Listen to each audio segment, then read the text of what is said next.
Originally, I was born here in Citrus Heights over by Sylvan Corners, and then in 1948, I was a little over 4 years old. Uh, we moved into what was called then the main station on Greenback Lane, 7641, and we lived there for a little over 10 years as my mom was the night dispatcher and working day shift at the high school as attendance clerk, and then Dad worked 24 hours on at Mather Air Force Base as a fireman, and then 24 off as a fireman at Citrus Heights Fire Department. So he was working constantly. Back then you would get every other day, and then every other week you'd have 3 days in a row off. So he would have one day off every other week to do family things like that. But the whole family was in firefighting of Citrus Heights Fire Department. So what was it like growing up in a fire station? It was busy. There was always something doing. During the day shift, we would be out either going to school or playing. My uncle Tom, James T. Patterson, was building fire trucks in the shop behind, and we would go out and play around the fire trucks, and I'd sweep out the floors in the fire station. Originally, it was all volunteer, and the firemen got a $1.25 for each call and a soda. And so just outside the doors of the clubhouse, we had a little Coke machine, and then my job was to keep the Coke machine full, so they would come by and get their soda after the fire call. A soda and $1.25? $1.25. Okay. What was the soda? What was that? They all wanted a soda, so it was part of the call. It said Royal Crown Coal on it, and they had the orange and the root beer. And there's a door on the end, and they slid in. They were hanging by the tops, kind of, and you slid them in and kept them cold. And that was my job, keeping the Coke machine full. Tell me about the social events at the firehouse. There was things going on all the time between what they called card parties, and they would have potluck dinners, fundraisers of all different types, just to raise money for the fire department. We would have something going usually 1 or 2 days a week in there. And they had a little kitchen like in the back, and they would prepare meals, and a big door would fold down and serve meals through the doors, and had all the tables lined up in the little clubhouse like. It was there to raise money and keep the fire department going. It was not a lot of paid people other than per fire. Mm-hmm. That was it, and had to buy equipment and things like that. And that all came from the social events? And that was part of it. I'm sure they got money from the county too, but it was never enough, they felt, so they had a lot of card parties, dances. They would have Thanksgiving dinners and just dances. They had a band who would come in once in a while, and they'd have big dances, or a dinner and a dance. And a lot of potluck dinners where they would even pull the fire trucks out and fill up the whole fire station with tables, and everybody bring food. Wow, so this is a big social center. It was. There was a lot of things going on between, having drills for the firemen to get in practice, but most of them were fairly local to that station. So they would just get everybody together, and then the women would come too naturally. And that's how they actually got the women together for the ladies in white or the women's auxiliary. Okay. Now, I know your whole family was involved in the firefighting. Can you, maybe starting with your parents, kind of say, who they are, what they did, and kind of tell me about your whole family. Okay. So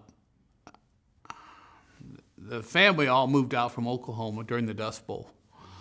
And they lived right in the Citrus Heights area, most of them, and one in Roseville. But my dad had 5 brothers, and the oldest one was John, and he actually worked for my other uncle, Roger. And Uncle Roger was one of the 3 that helped start the Citrus Heights Fire Department. And so then he also had another younger brother, Tom, James T. Patterson, and so they were all in the fire department constantly going to fires. And Uncle Tom built the fire trucks back in the shop behind the main fire station, and he lived across the street where we lived inside the firehouse. And then the John and Uncle Roger, they lived over off of Cook Drive and off of Mariposa in Citrus Heights, but they would come over to fires and mainly raising money. We used to have also, there was an old community clubhouse over off of Sylvan Road, and we would have dinners and dances. And another cousin of my mother's, he used to make violins, and he would hold dances. His name was Oak Gibson, and he was pretty famous back at the time where he made violins. And he traveled back to Washington, D.C., and played for the president. And it was really interesting to have all the dances and potluck dinners. And they would raise money there for the churches and everything. My mom, I know, was one of the, and Aunt Lois was there to help start the first Citrus Heights church over off of Mariposa there, the First Baptist Church of Citrus Heights. They raised the money in the old clubhouse there, and then started the church. But there's a lot of the firemen that would come in. And tell me more about your mom. And I need you to say her name too, because we're cutting my Okay. Her name was Katherine Louise Patterson. And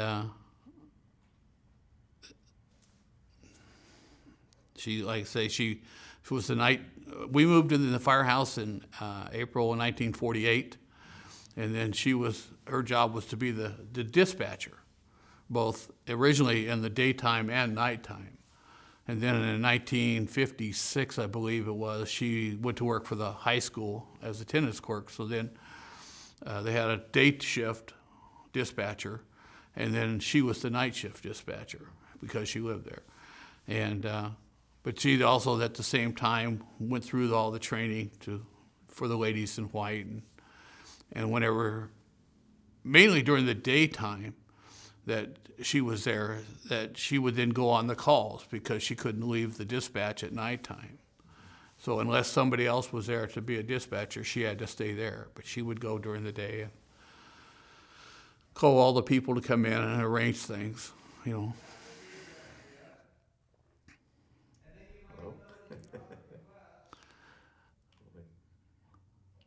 So in other words, emergency call, she would call the others, and then she'd jump in the ambulance and... Yes. If there was somebody there, somebody had to stay there to answer other calls. And so if there was nobody there, she would have to stay there and wait for other people, such as my Aunt Lois, to come in, or Esseline Mulch, or Saunders, or Jackson, and they would come in. But if there was somebody else there to watch the phones and they were short, then she would go out also. And then during the day, you know, mainly weekends, she would go out on calls also. Did you ever go with her? I didn't actually go in the ambulance. Usually the duty chief, who was in charge of that day, if it was my father, I would go ride with him, or if it was Gene Desmond, I might go with him. So sometimes try to stay out of the way, but, you know. Usually you're out like directing traffic or something like that, or something. But yes, I would go with them. Oh, so then you actually helped out when you were with them. Yeah, they had what they called a junior firefighter program. I know the Warren Desmond was one of the original junior, and then later on, as he got older and I got older, and then I became a junior firefighter. Okay, what was that like? It was. I went to a few fires, but not a lot. It was fun. It gave me a fire background, so then when I graduated high school, I went in to work for the California Division of Forestry for a couple years, fighting forest fires. I've heard that junior firefighters got to get out of class to fight fires. It never happened to me. My mother, like I say, my mother was a attendance clerk at the high school, and she didn't want me missing school. No, they used to have functions or they were going somewhere during the day, and I had to go to school. Wasn't allowed to miss school. Okay. We're cutting my questions out, so can you tell me something to the effect that you never got out of class to fight a fire? Right. If I could have you say that. Yeah, my mom just wouldn't let me out of class. Even what the father and all the brothers and uncles were going fishing or hunting or something for the weekend, and they wouldn't leave on Friday at noon. Couldn't do it. I had to stay there. I could not get out of class. Not even for a fire? Nope, they wouldn't let me out for a fire. Maybe the older ones, but wouldn't let me out. Mom was very, very strict about getting out of class. So what was it like having a mother who's in the ladies in white? Was that like kind of like a status thing or something you tell other people? No, it wasn't, because everybody I knew was in the fire department, or the ladies in white. So we were all the same, between the Stoddards and the Saunders and Jacksons and Desmonds and like I said, everybody I knew was in the fire department. So that was basically what, different from like Mary Boast and her husband and her son Ron, Chuck Boast, and they were all. So your mom was a dispatcher, and yes. She actually went out on calls. Yes. Did she do anything else as far as the fire department?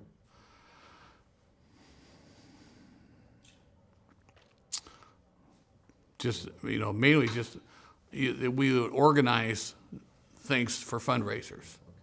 So where, if they were going to have a card party, or they would help organize all that. And then you got involved in a lot of this stuff too then. Yeah, we would go out and I'd have to help set up all the tables and chairs and put out the tablecloths, and then afterward we'd have to put away all the tables and clean the floors, all that stuff. Sounds like a busy place. It was always busy. There was always something going on. Okay. Did you know Marie Wilson? Yes. Can you tell me a little bit about her? She had, originally I believe her husband had a Shell gas station right across the street from Sylvan School on Auburn Boulevard. And then later it was turned into a hamburger stand. It was called Marie's. And she would come by to do all the drills, and as I got out, I went to Sylvan School also. I graduated from Sylvan School in '56, and we would go across the street to her stand and say hi and get a little food or wait for the bus, because we would catch the bus then from Sylvan School over to the Greenback station. And then later on, they opened a new school over on Oak Avenue, and then I went to the first class of Oak Avenue School. And then, but it only had 4th, 5th, and 6th at the time. And then back to Sylvan School for 7th and 8th grade. But yeah, she would put together a lot of things. She had experience with a lot of vehicles, I think because of the gas station, I really believe. And then we had another fire station on down the road, the Robersons, and she was in the Ladies in White also, so she would work with her quite a bit. I don't remember the street. It's off of Auburn Boulevard. Before you get to Twin Oaks, it's south of Twin Oaks. It would go east off of, and they had a nursery. Robersons had a nursery there, and then they had a firehouse right next to their house where they kept one truck. And then my mother's mother, my grandmother, she had the little house next door, a little rock-looking house there. But all the Robersons were on the fire department also. Noel Roberson was her son. But they would get together a lot, go to places. We'd go fishing together on the weekends and stuff like that. Same with the Stoddards, Esteline and Mulch, and her 2 sons. So now, you said your family was really instrumental in starting the fire department. What do you know about how it got started? I don't know a lot other than they essentially, with Gene Desmond and his experience, there was a big need for firefighting. because there really wasn't anything prior to that there that I know of. And so my Uncle Roger and 2 other guys got together and started raising funds to hire the first fire chief and get the fire thing going. Naturally with Gene Desmond was the main thing. He pushing for it, but he needed help, and with the county supervisor at the time, Ansel Hoffman, who came in. He was also later on I think on the irrigation district where they got all the fire hydrants and put in where they wanted them, and fire, pipes, and so they could fight fires and have access to water. When did that happen?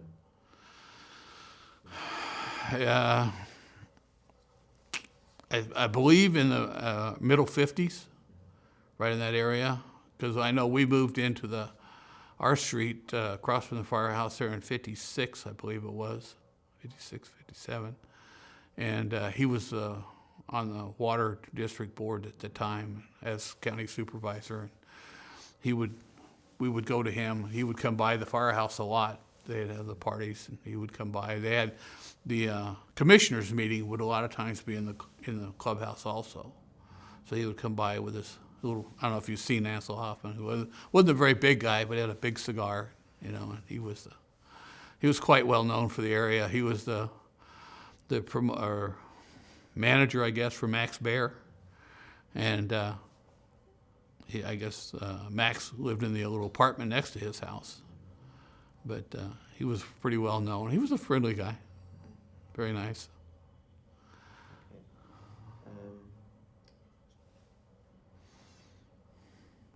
One question that just kind of left my mind here.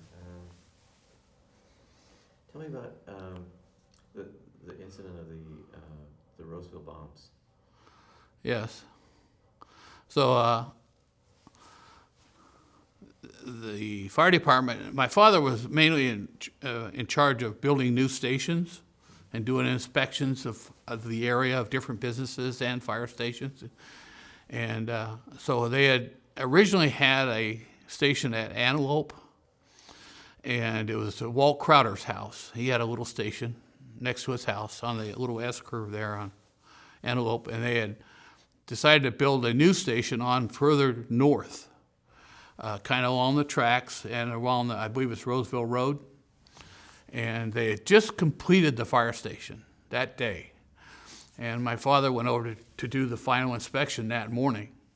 And I forgot the guy's name. Him and his wife were in the fire station, and she was pregnant. She was due like the next week or so. She was really pregnant.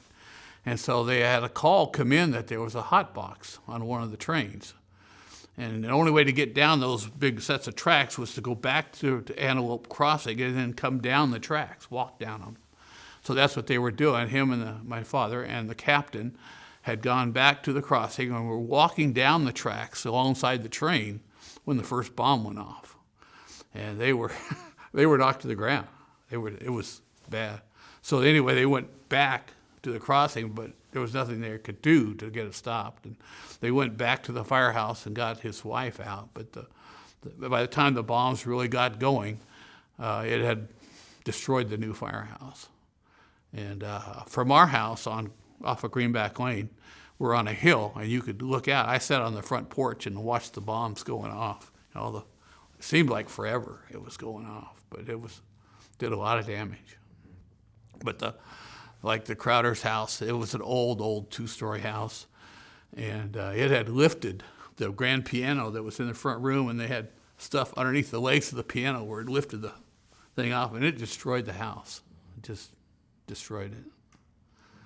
Okay, so There was just so many different calls of accidents, where they would go out. I remember one time and I think it was Thanksgiving. I don't remember the exact time, but we had a big potluck dinner in the firehouse.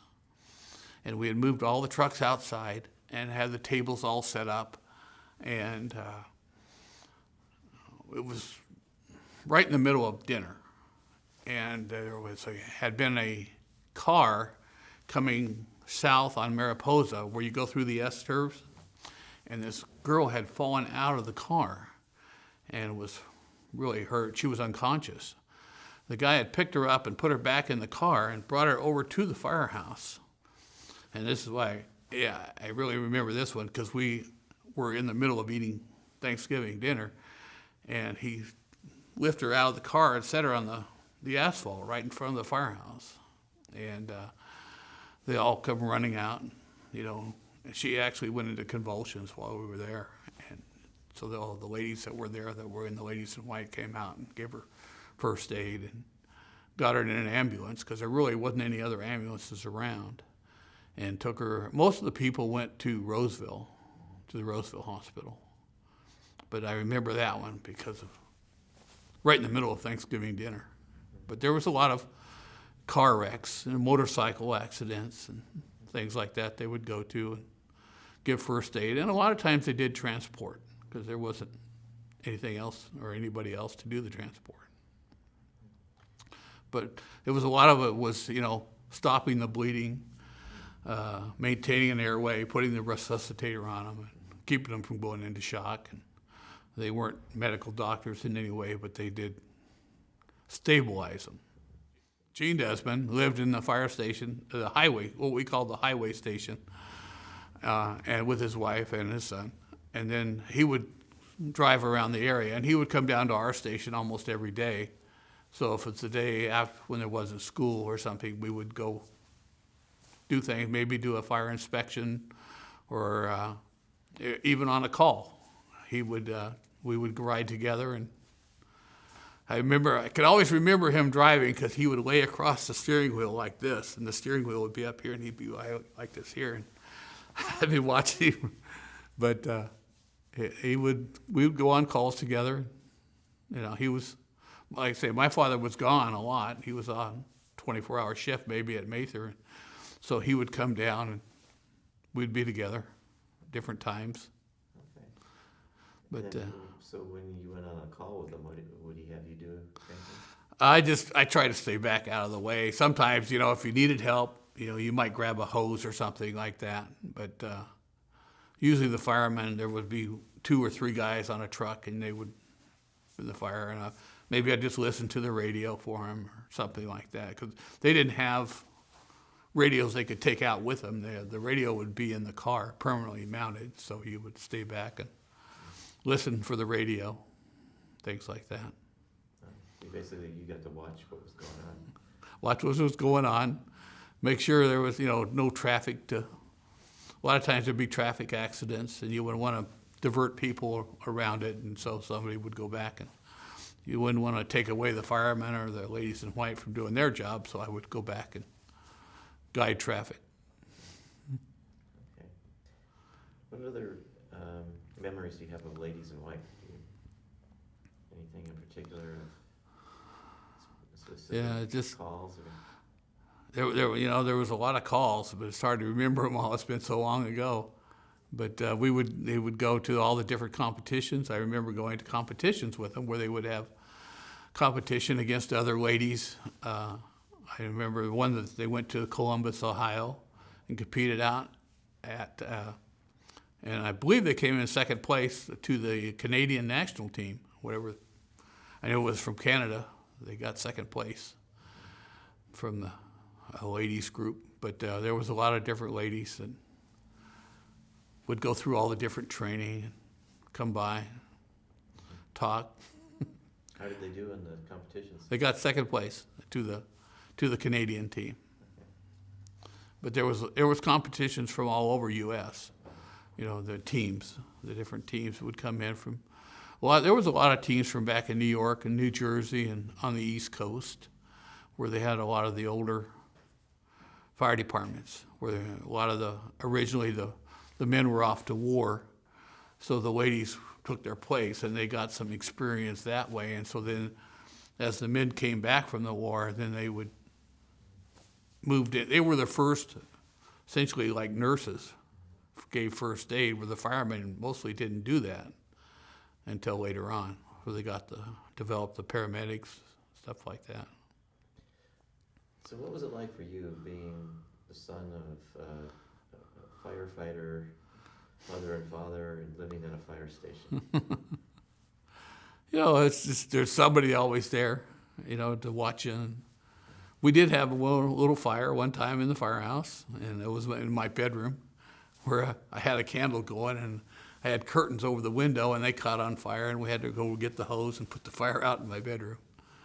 But there was always something going on. Whether it was sweeping the floors out, keeping the fire station clean, and help wash the trucks sometimes, because a lot of times they would get back from like a grass fire or something, and the trucks would be dirty, and so they would have to go back to whatever their job was. And we didn't have full-time firemen to wash the trucks, so we would get out the old hose and rags and start washing down the fire trucks.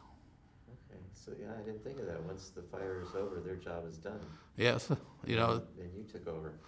They would come back, usually a little bit later on. We would wash the hoses, and there was a tower behind the station. We would hang the hoses up to let them dry, and depending on what type of hose they were, things like that. So they kept you busy. Kept me busy. My uncle, like Uncle Tom, would build the fire trucks out behind, and I'd go out during the day and help him. Maybe it's painting or welding or whatever. He taught me how to weld. So he built quite a few of the old fire trucks. We just take like a standard vehicle and turn it into a fire truck? A lot of them were old military trucks, especially like a grass rig. You would want a 4-wheel drive or a 6x6 to where you could get up high and go on off-road. So then we would put a tank on it and a pump, and sometimes a pony motor to run that pump, and sometimes it would run off the transmission. So we would build up pumps and tanks and paint it all up, and had a guy come in that did gold leaf, and he would put the little lettering on it in gold leaf. But we spent a lot of time working on fire trucks in the back. And was that just because you're operating on a budget, or just to... Yeah, I don't know that. I think most of the fire truck manufacturers were on the East Coast, and there wasn't a lot of places that built fire trucks on the West Coast. And so, and I don't know that they had a lot of grass trucks, where the East Coast trucks, they had more for cities, and they would have big, pumper units, where we didn't have that many buildings and more grass fires. And so we needed a different type of truck than what they were using. There was some innovation on one of the trucks that was done at Citrus Heights. Are you familiar with that? Yeah, I'm not familiar with it. For fighting grass fires, I think. I know they were, I think what you're talking about is they had some permanently mounted nozzles on the side to where you could turn up that water pressure and just drive alongside of it and let it put out a lot of the fire instead of having another guy trying to keep up. You could sit, it depended on how the size of the grass and how it was burning, but a lot of times you could just drive along and have another guy on the back with a hose to clean up afterward, and it would cut down on the amount of people that you had to have on the truck by turning on that nozzle and spraying it from the driving alongside of it. Is that what you're talking about? Yeah, that's what it is. Yeah, I don't know that they invented it, but I remember seeing it, and my uncle was help. But they did a lot of different things with fire trucks and trying to find out what they really needed and how to best do it. They like to build things. What was it like never knowing when mom or dad's going to get called out? You just had to be on your own, keep yourself busy and out of trouble. Of course, there was always somebody, like you said, someone else at the station. There was always somebody there. Somebody had to be there to answer the calls. That was the main call center. So any call that came in within our that district. And we also had part of South Placer for a while, all of Orangevale, along the Fair Oaks, and over to Carmichael. And so it was a big district. So somebody had to be there to answer the calls that came in all the time. And what was that station called? It was called Main Station there originally. We had a highway station, Orangevale Station, Main Station, Antelope Station, and different ones. We just went by where they were located. And the main station was at? 7641 Greenback Lane, right there at Mariposa and Greenback. Okay. anything else that you want to add that we haven't covered? Don't think so. I would like to find that plaque, if we can find it, Yeah. for where they started the fire department, with Uncle Roger's name on it. Okay. And so your Uncle Roger's name is on it, and who else? There's two other gentlemen. I don't know who they are for sure, Okay. but it says Roger Clayton Patterson or R.C. Patterson. Okay. And it was at the highway station? Yes, it was originally mounted at the highway station. It was a bronze plaque, about so big. And it was credited them with starting the fire department? Mm-hmm. Okay. On top of that tower. It was, I don't know what it's off a train or a ship or what, but it was loud, really loud. And so if they had a first aid call or a grass fire or a house fire, they blew it one time or two times. When that thing blew, you didn't sleep through it. You never slept through it. So anytime they had a call at nighttime, whether it was an accident or a house fire, you usually don't have too many grass fires at nighttime, but usually a house fire or an accident, that horn would blow to call in all the volunteers. And so you would wake up right away. And then Tell me how that would work. I know a grass fire originally was one blast and two blasts for a house fire. And I think later they had a different blast, and I don't remember for sure what it was, for a first aid call. And that's what we call them, first aid calls. And so, and then we would go out maybe and open the doors and get ready for the people to come in to jump on the trucks. And Mom, being the dispatcher, usually would tell them where it was, and then they would take off. It just depended on how long it took them to get enough people to man the trucks or the ambulance or whatever. So you would actually wake up and go down and help, or no? Yeah, we'd open the doors and turn the lights on so they could see, and just help get ready so that it would spend less time getting out the doors and to wherever they had to go. And then, like I say, there was always something going on at the firehouse, where there was, dances. They had a lot of New Year's dances and Halloween dances. I remember seeing a lot of people in costumes. And they had card parties. I don't know how they played cards or what they were playing, but they had a lot of card parties. I remember that. And you could also use the hall for other things. People would rent it for other functions. And so I know we had some family reunions that would come in and go to the clubhouse that was attached to it. And we'd use the facilities. In fact, I didn't bring it. I had another sheet of paper where it had a little list of regulations for using the hall. And it says on there are 3 people, and it says you have to follow these 12 rules, and it's signed by my uncle James T. Patterson and 2 other people. And it says you have to, no kids running up and down, no dogs allowed, and different things. You had to put away chairs, and in order to use the hall, I have a little rule sheet back then. But there was always something going on. And they had drills once a week, so they always had people coming in and running the fire trucks out and pumping hose down the west side of the firehouse. They would lay out hoses and pump water out the back and rev up the engines and things like that. And then when my father wasn't there at nighttime, he was there 24 on, 24 off. While he was at Mather, one of the other fire chiefs might come in and stay that evening. And so he would be there with my mom, and we would watch television together and wait for a call to come in. So there's always something going. Later on, my mom had to go do some other things, and so for a couple of years there, it was, I don't want to say. Was she, when she was the attendance clerk at San Juan, was she still involved with Lake Yes. Mm-hmm. So what would happen, when she's working at San Juan and a call comes in, what During the day, she'd have to stay at the high school.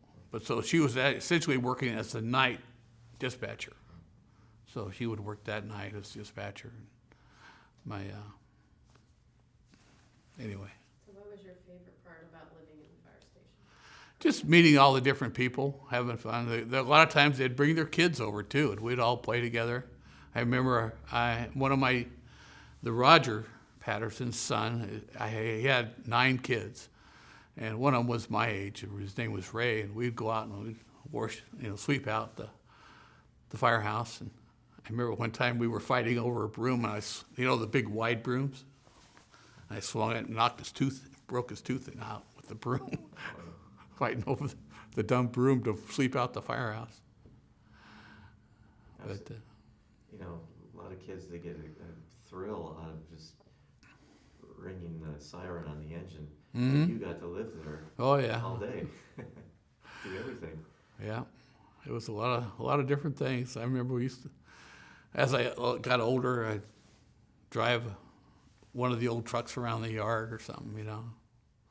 We had old trucks they'd take out of service, and I remember one of them was a '49 Ford pickup, and I'd drive around the back, and it had like a circular driveway in the back behind the repair house, the garage, and then I'd go out and drive it around there, sit on something to get up so I could say high enough. So how old were you when you were driving trucks? Let's see, probably 12, 13, somewhere in there. Yeah, because I didn't start driving until later after I'd moved out, you know, legally. I don't think we got this on camera. You were telling me about why the ladies' auxiliary stopped. There was an accident in which one of the fire trucks rolled, and one of the ladies was driving it, the ladies' auxiliary. And it's my understanding, I was quite young at the time, but it was my understanding they decided that it wasn't as good to have the women driving the fire trucks. I believe it was Mrs. Stoddard we talked about. But they were going down Auburn Boulevard to a call, and there was one, I believe there was two guys on the back standing on the rail you held onto the pipe. And as they turned the corner left towards American River College, that way truck laid over. I think they hit some gravel. That was what they said. I could say I was young at the time, but after that, I don't recall that they were having the women drive the fire trucks anymore.